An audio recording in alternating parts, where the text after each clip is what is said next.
The AI wave is coming fast, and if you are a structural engineer, you might be wondering, will AI replace me or help me? Let's talk about what's really coming, because by 2027, AI won't just automate tasks. It will start outthinking us. Here's how I think it's going to unfold year by year. In 2024 and early 2025, which is right now, most engineers use AI like a smarter spreadsheet. It drafts reports, it tracks code clauses, it speeds up basic calcs. It gets heaps of things wrong, but if you use reasoning models, it spits out some Python codes and get the calculations right.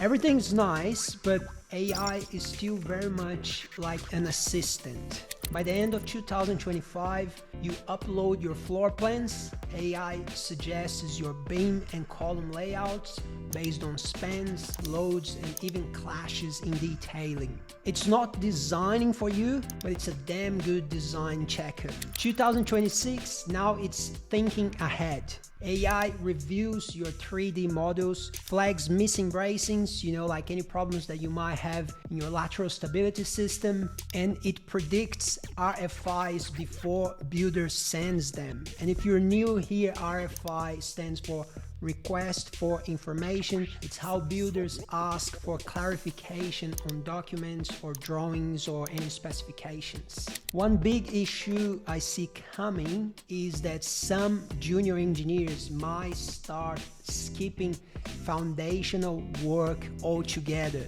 because AI does it faster, and the problem is that we could end up with a generation of engineers who never learned the basics properly. By 2027, AI will start proposing alternatives.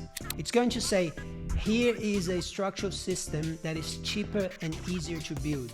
Now it generates full calculations, cites the code, and writes your report entirely. As a structural engineer, your job is not just designing anymore. You're reviewing and guiding AI. By 2028, now AI argues back.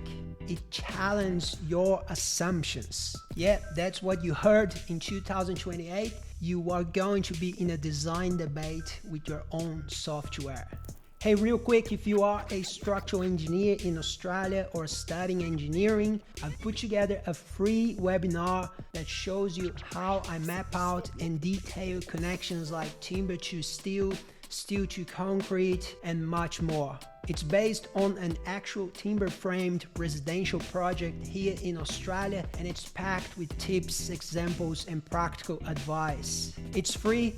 Click the link and I'll see you there. In 2029 is where things get interesting. AI starts joining your design meetings. And I'm not talking about robots or anything like that. It's just your phone or laptop in voice mode, kind of like how we talk to ChatGPT now. In the meeting, the AI listens, pulls up solutions from past projects, and updates the model in real time as people talk. So AI is not your intern anymore. Now it's your co-designer. In 2030, we hit a turning point. So it's 5 years from now, and engineers who know how to partner with AI will be leading multi-million-dollar projects with small and fast teams. Meanwhile, others will still be stuck manually editing PDFs. But let me be clear, I don't think AI will be climbing scaffolds anytime soon,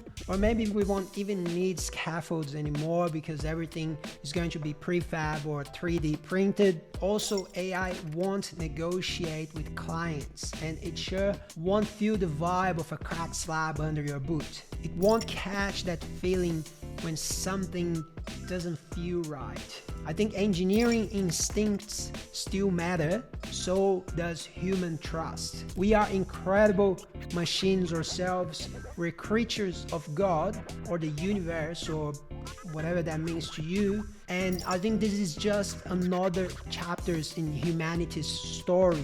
We had the agricultural revolution, then the industrial revolution, and each one of them gave us a better quality of life. And now we're probably in the AI revolution. So get ready, because life is about to change again for the better, I think.